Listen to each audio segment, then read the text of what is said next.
벌써 7월 15일. 7월에 딱 중순이네요. 왜 이렇게 안정이 되기까지가 힘들까요, 그치?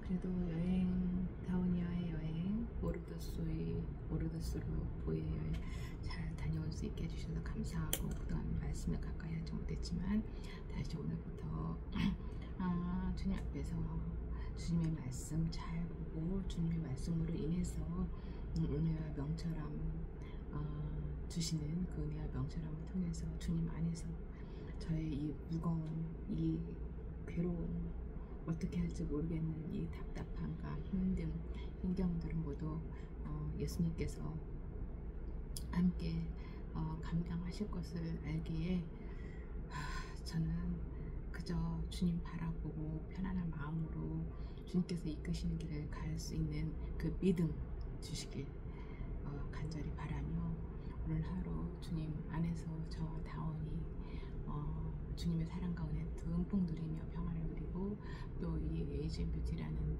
회사가, 기업이 다시 흑자 경영을 하고 성장을 잘 할 수 있도록 시켜주시고 부흥시켜 주실 것을 믿으며 사도행전 10장 말씀 보겠습니다. 베드로가 고넬료를 만나다. 이전에 사울이 주님을 만나고 피신했다가 예루살렘으로 올라갔다가, 또 베드로가 중풍병 환자를 고치고 베드로가 도르가를 살리고 이런 일이 있었죠. 10장에서는 베드로가 고넬료를 만나는 장면입니다. 가이사리아에 고넬료라는 사람이 있었는데, 그는 이탈리아 부대라는 로마 군대의 백부장이었다. 그는 경건한 사람으로 온 가족과 더불어 하나님을 두려워하며 유대 백성에게 자선을 많이 베푸며 늘 하나님께 기도하는 사람이었다. 어느 날 오후 3시쯤에 그는 환상 가운데서 하나님의 천사를 똑똑히 보았다. 그가 보니 천사가 자기에게로 들어와서 고넬료야 하고 말을 하는 것이었다. 고넬료가 천사를 주시하여 보고 두려워서 물었다. 천사님, 무슨 일입니까? 천사가 대답하였다. 내 기도와 자선행위가 하나님 앞에 상달되어서 하나님께서 기억하고 계신다. 이제 요바로 사람을 보내어 베드로라고도 하는 시몬이라는 사람을 데려오너라. 그는 무두장인 시몬의 집에 묵고 있는데 그 집은 바닷가에 있다. 그에게 말하던 천사가 떠났을 때 고넬료는 하인 2사람과 자기 부하 가운데서 경건한 병사 하나를 불러서 모든 일을 이야기해주고 그들을 요바로 보냈다.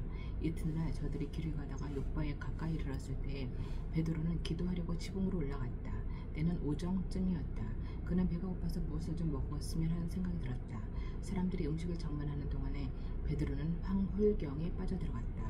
그는 하늘이 열리고 큰 보자기 같은 그릇이 4 귀퉁이가 끈에 매달려서 땅으로 들여져 내려오는 것을 보았다. 그 안에는 온갖 4발 짐승들과 땅에 기어다니는 것들과 공중의 새들이 골고루 들어있었다.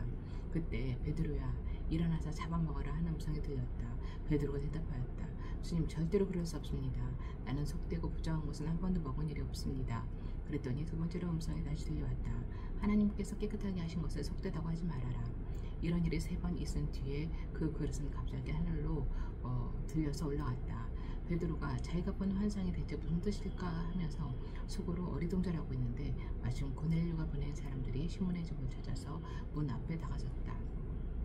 그들은 큰 소리로 베드로라는 시몬이 여기에 묵고 있는지를 묻고 있었다. 베드로가 그 환상을 곰곰이 생각하고 있는데 성령께서 말씀하셨다. 보아라, 3사람이 너를 찾고 있다.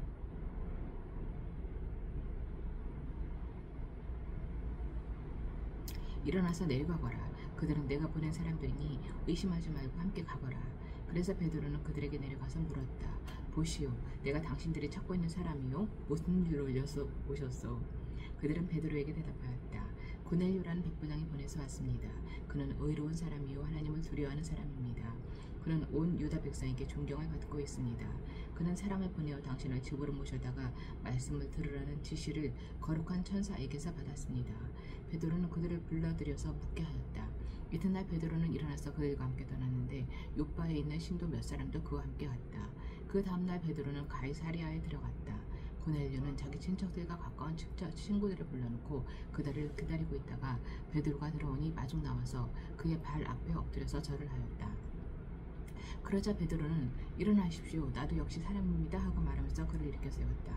그리고 베드로는 고넬료와 말하면서 집 안으로 들어가서 많은 사람이 모여있는 것을 보고 그들에게 말하였다.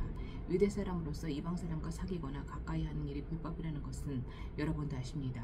그런데 하나님께서는 나에게 사람을 속되다거나 부정하다거나 하지 말라고 지시하셨습니다. 그래서 여러분이 나를 부르러 사람들을 보냈을 때 반대하지 않고 왔습니다. 그런데 묻고 싶은 것이 있습니다. 무슨 일로 나를 오라고 하셨습니까? 고넬료가 대답하였다. 나흘 전 이맘때쯤에 내가 집에서 오후 3시에 드리는 기도를 하고 있었습니다. 그런데 갑자기 어떤 사람이 눈부신 옷을 입고 내 앞에 서서 말하기를 고넬료야, 하나님께서 내 기도를 들으시고 내 자선 행위를 기억하고 계신다. 요바로 사람을 보내어 베드로라고도 하는 시몬을 불러오너라. 그는 바닷가에 있는 무리장이 시몬의 집에 묵고 있다고 하였습니다. 그래서 나는 곧 당신에게 사람을 보냈던 것입니다. 그런데 이렇게 와주시니 고맙습니다. 지금 우리는 주님께서 당신에게 지시하신 모든 말씀을 들으려고 다같이 하나님 앞에 모여 있습니다. 베드로가 고넬료의 집에서 설교하다 베드로가 입을 열어 말하였다. 나는 참으로 하나님께서는 사람을 외모로 가리지 아니하시는 분이시고 하나님을 두려워하며 의를 행하는 사람은 그가 어느 민족에 속하여 있든지 다 받아주신다는 것을 깨달았습니다. 하나님께서는 이스라엘 자손에게 말씀을 보내셨는데 곧 예수 그리스도를 통하여 평화를 전하셨습니다. 예수 그리스도는 만문의 주님이십니다. 여러분이 아시는 대로 이 일은 요한의 세례 사역이 끝난 뒤에 갈릴리에서 시작하여서 온 유대 지방에서 이루어졌습니다. 하나님께서 나사렛 예수에게 성령과 능력을 부어주셨습니다. 이 예수는 두루 다니시면서 선한 일을 행하시고 마귀에게 엉덩이린 사람들을 모두 고쳐주셨습니다. 그것은 하나님께서 그와 함께 하셨기 때문입니다. 우리는 예수께서 유대 지방과 예루살렘에서 행하신 모든 일의 증인입니다. 사람들이 그를 나무에 달아 죽였지만 하나님께서 그를 사흘날에 살리시고 나타나 보이게 해주셨습니다. 그를 모든 사람에게 나타나게 하신 것이 아니라 하나님께서 미리 택하여 주신 증인인 우리에게 나타나게 하셨습니다. 그가 죽은 사람들 가운데서 살아나신 뒤에 우리는 그와 함께 먹기도 하고 마시기도 하였습니다. 이 예수께서 우리에게 명하시기를 하나님께서 자기를 살아있는 사람들과 죽은 사람들의 심판자로 정하신 것을 사람들에게 선포하고 증언하라고 하셨습니다. 이 예수를 듣고 모든 예언자가 증언하기를 그를 믿는 사람은 누구든지 그의 이름으로 죄의 사함을 받는다고 하였습니다. 이방 사람들에게도 성령이 내리다. 베드로가 이런 말을 하고 있을 때 그 말을 듣는 모든 사람에게 성령이 내리셨다. 할례를 받은 사람들 가운데서 믿게 된 사람으로서 베드로와 함께 온 사람들은 이방 사람들에게 성령을 선물로 부어주신 사실에 놀랐다.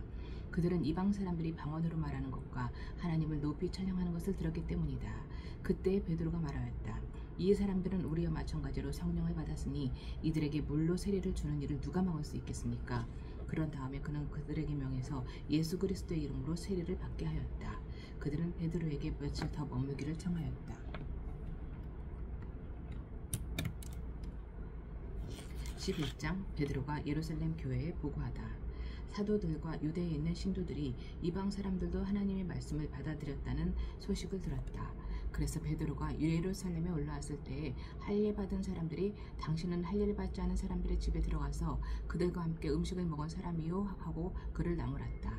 이에 베드로가 그 사이에 일어난 일을 차례대로 그들에게 설명하였다. 내가 요바성에서 기도를 하고 있었습니다. 그때 나는 황홀경 가운데서 환상을 보았는데 큰 보자기와 같은 그릇이 뇌 귀퉁이가 끈에 매달려서 하늘에서 드리워져 내려서 내 앞에까지 왔습니다. 그 안을 자세히 들여다보니 땅 위에 4발 짐승들과 들짐승들과 기어다니는 것들과 공중의 새들이 있었습니다. 그리고 베드로야 일어나서 잡아먹어라 하는 음성이 내게 들려왔습니다. 그래서 나는 주님 절대로 그럴 수 없습니다. 나는 속된 것이나 정결하지 않은 것을 먹은 일이 없습니다 하고 말하였습니다. 그랬더니 하나님께서 깨끗하게 하신 것을 속되다고 하지 말아라 하는 음성이 2번째로 하늘에서 들려왔습니다. 이런 일이 3번 일어났습니다. 그리고서 모든 것은 다시 하늘로 들려 올라갔습니다. 바로 그때 사람들 셋이 우리가 묵고 있는 집에 도착하였는데 그들은 가이사리아에서 내게 보낸 사람들이었습니다. 성령이 내게 의심하지 말고 그들과 함께 가라고 하셨습니다. 그래서 이 6 형제도 나와 함께 가서 우리는 그 사람의 집으로 들어갔습니다. 그 사람은 자기가 천사를 본 이야기를 우리에게 해주었습니다. 곧 천사가 그의 집에 와서 서더니 그에게 말하기를 요바로 사람을 보내어 베드로라고도 하는 시몬을 불러오너라. 그가 내게 너와 내 온 집안이 구원을 받을 말씀을 일러줄 것이다 하더라는 것입니다. 내가 말을 시작하니 성령이 처음에 우리에게 내리시던 것과 같이 그들에게도 내리셨습니다. 그때 나는 요한은 물로 세례를 주었지만 너희는 성령으로 세례를 받을 것이다 하신 주님의 말씀이 생각났습니다. 그러므로 하나님께서는 우리가 주 예수 그리스도를 믿을 때에 우리에게 주신 것과 같은 선물을 그들에게 주셨는데 내가 누구이기에 감히 하나님을 거역할 수 있겠습니까? 이 말을 듣고 그들은 잠잠하였다. 그들은 하나님께 영광을 돌리고 이제 하나님께서는 이방 사람들에게도 회개하여 생명에 이르는 길을 열어주셨다고 말하였다. 안디옥에서 신도들이 그리스도인이라고 불리다. 스데반에게 가해진 받기 때문에 흩어진 사람들이 페니키아와 키프로스와 안디옥까지 가서 유대 사람들에게만 말씀을 전하였다. 그런데 그들 가운데는 키프로스 사람과 구레네 사람 몇이 있었는데 그들은 안디옥에 이르러서 그리스 사람들에게도 말을 하여 주 예수를 전하였다. 주님의 손이 그들과 함께 하시니 수많은 사람이 믿고 주님께로 들어왔다. 예루살렘 교회가 이 소식을 듣고서 바나바를 안디옥으로 보냈다. 바나바가 가서 하나님의 은혜가 내린 것을 보고 기뻐하였고 모든 사람에게 굳센 마음으로 주님을 의지하라고 권하였다. 바나바는 착한 사람이요 성령과 믿음이 충만한 사람이었다. 그래서 많은 사람이 주님께로 나아왔다. 바나바는 사울을 찾으려고 다소로 가서 그를 만나 안디옥으로 데려왔다. 두 사람은 1년 동안 줄곧 거기에 머물면서 교회에서 모임을 가지고 많은 사람들을 가르쳤다. 제자들은 안디옥에서 처음으로 그리스도인이라고 불렸다. 그 무렵에 예언자 몇이 예루살렘에서 안디옥에 내려왔다. 그 가운데 아가보라는 사람이 성령의 감동을 받아서 일어나 온 세계에 큰 기근이 들 것이라고 예언하였다. 바로 그 기근이 글라우디오 황제 때에 들었다.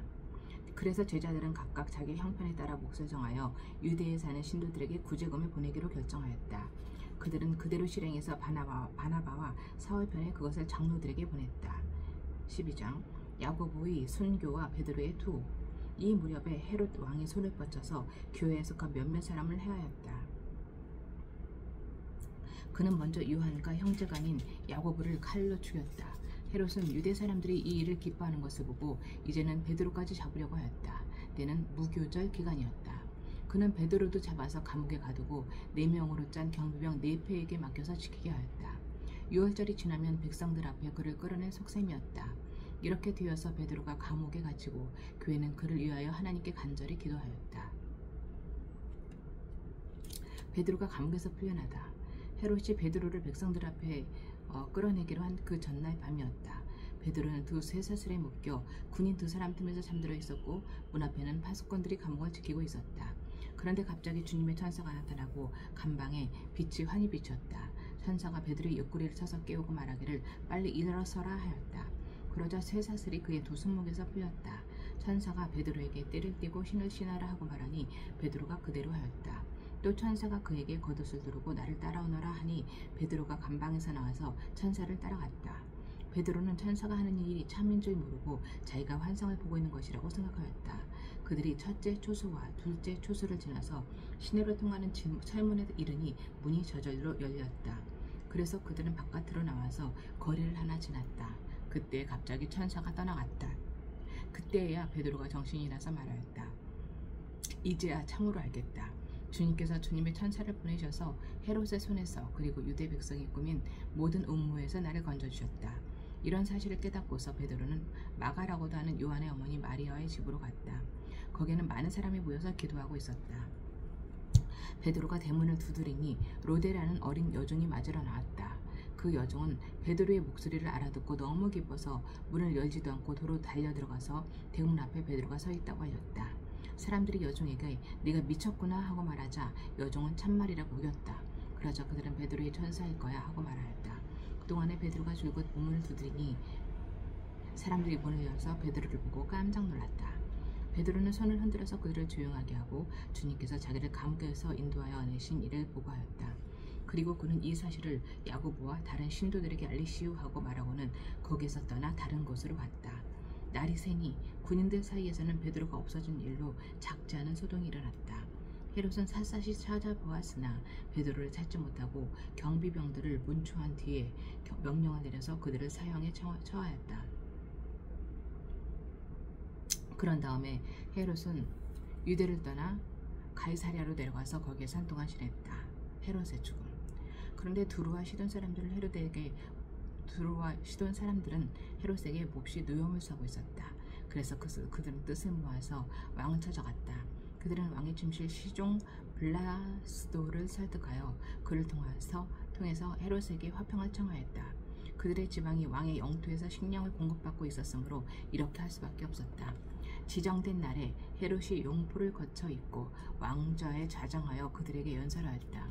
그때 군중이 신의 소리다, 사람의 소리가 아니다 하고 외쳤다. 그러자 즉시로 주님의 천사가 헤롯을 내리쳤다. 헤롯이 하나님께 영광을 돌리지 않았기 때문이다.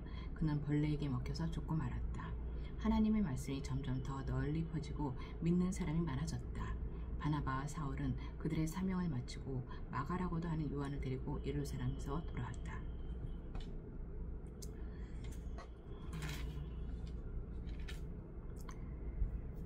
성령이 오셨네.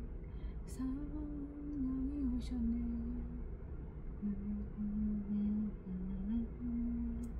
성령이 오셨네.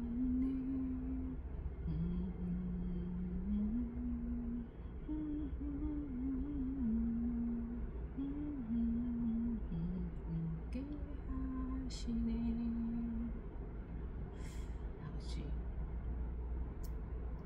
아버지 나라를 꿈꾸며 주님께서 제게 보내주신 성령님과 예수님과 함께 이 시간들을 잘 견디고 감당하고 주님께서 이끌리시는 길로 가고자 합니다. 그러나 그 길이 어느 길인지 여전히 잘 모르겠습니다. 이 에이지앤 뷰티를 정말 열과 성을 다해서 정말 혼을 갈아 넣어서 회복시키는 것이 주님께서 이끄시는 길인지 어떤 길을 찾아가야 할지 모르겠습니다. 아버지 도와주세요. 아버지 도와주세요. 아버지 주님 지혜가 병주를 주시고 만남의 축복을 주시고 또 이 안에서 함께하는 모든 직원들과 함께 한 마음으로 이 회사를 잘 살려서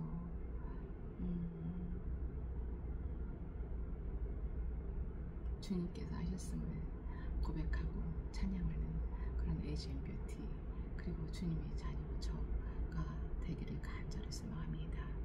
무엇보다도 저와 다원이 주님 안에서 주님께서 주시는 그 사랑과 은혜를 듬뿍 누리며 또 다원이의 배우자 믿음 좋은 가정에서 성실하고 능력 있고 따뜻하고 유쾌하고 건강한 다원이만을 사랑하는 그래서 주님과 함께 아름다운 가정을 이끌어갈 수 있는 그런 배우자를 만나게 해주시기를 간구합니다. 오늘 하루 또 모두를 도입하기 위한 그 회의를